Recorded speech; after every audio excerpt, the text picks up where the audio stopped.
Mais c'est peut-être aussi voilà, les gens, en fait, essayent aussi peut-être de faire le rééquilibrage parce que les.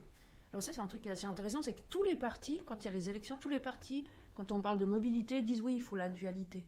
Mhm. Il faut la dualité, la matérialité. Mais en fait, la dualité, la voiture, elle prend toute cette place-là, Mhm. les transports publics, une petite place, que justement, il faut rééquilibrer, il faut refaire la balance. Et c'est peut-être ça que les gens comprennent aussi, justement, sur, comme tu disais, les tarifs, combien coûte une voiture, enfin l'augmentation du prix de la voiture, l'augmentation du prix des transports publics, bah, elle n'est pas égalitaire. Et puis Mhm. justement, il faut faire ce rééquilibrage. Et la vraie dualité, bah, c'est enlever la place à la voiture pour en donner plus au reste. Et peut-être que les gens, enfin, j'imagine que les gens comprennent ça. Je pense que l'argument financier quand même était très très fort. Quoi. Cette somme de 5 milliards, Ouais.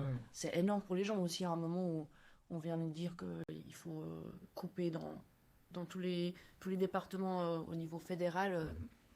Peut-être que ça commence à faire un peu peur aux gens. Ouais. Mhm. Oui, puis c'est clair que voilà, on entre dans une période d'austérité et puis on annonce la dépense de 5 milliards. Mhm. Puis aussi, c'est ça, c'est pour continuer sur la dimension de transport public, bah, c'est que les gens, la plupart des gens ne peuvent plus prendre de transport public. Enfin, ils doivent rationner Mhm. leur nombre de voyages enfin, et de trajets et les optimiser pour éviter des dépenses trop importantes. Et ça, c'est quand même, j'ai envie de dire, c'est quand même gravissime pour quelque chose qui est censé être un service public, un service Mhm.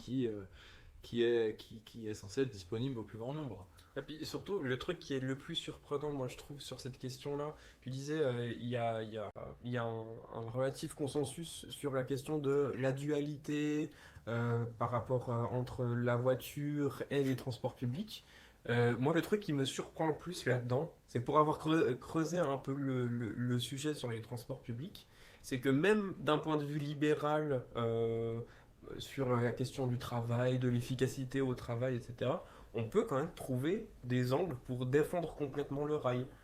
Sur l'impact social globalement que le rail, enfin les transports publics de manière générale ont sur le travail, globalement les travailleurs vivent mieux en allant sur le lieu de travail en transport public.